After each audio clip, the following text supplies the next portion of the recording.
Mkuu wa wilaya ya Masasi mkoani Mtwara, Selemani Mzee, amewataka wakulima wa korosho waliokuwa bado hawajalipwa fedha zao za malipo ya korosho msimu wa mwaka 2018 na 19 kuvuta subra, kwani serikali inaendelea na kutatua changamoto zilizojitokeza wakati wa malipo, ikiwapo kukosekana kwa akaunti za benki.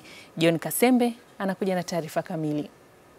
Akiongea na Azam News, mkuu wa wilaya ya Masasi Selemani Mzee amesema kupitia dawati la malalamiko waliloliunda limeweza kubaini changamoto ambazo kwa sasa kutasaidia wakulima ambao bado hawajalipwa waweze kukamilishiwa malipo yao.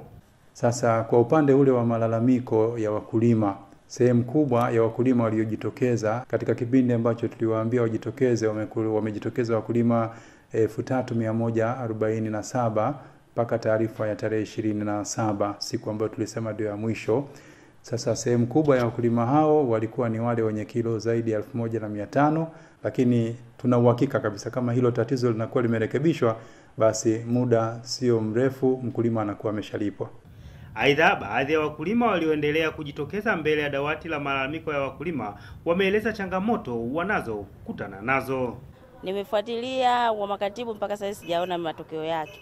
Mwishoni nikaja hapa Manku amu ya kwanza, wakajaribu kufanya muamala, wakasema walikosea namba 1 hao waandishi. Kwa wakasema watalirekebisha, wamerekebisha mpaka sasa hizi sijapata pesa yangu. Na hii amu ya 4 inakuja Manku hapa. Sijapata pesa yangu. Na matatizo ambayo tunayapata kuto kulipwa pesa mapema, na mashamba mpaka sasa hivi yanakuwa yanakufa kwa sababu hatujalimia.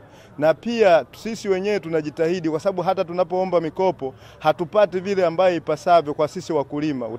Zoezi la uhakiki na ukaguzi kwa wakulima wa korosho wilayani Masasi umekamilika, lakini bado utaratibu wa dawati la malalamiko linaendelea kupokea malalamiko ya wakulima kuhusiana na taarifa za malipo ya korosho walizouza. Kutoka Masasi mkoani Mtwara, mimi ni John Kasembe wa Azam News.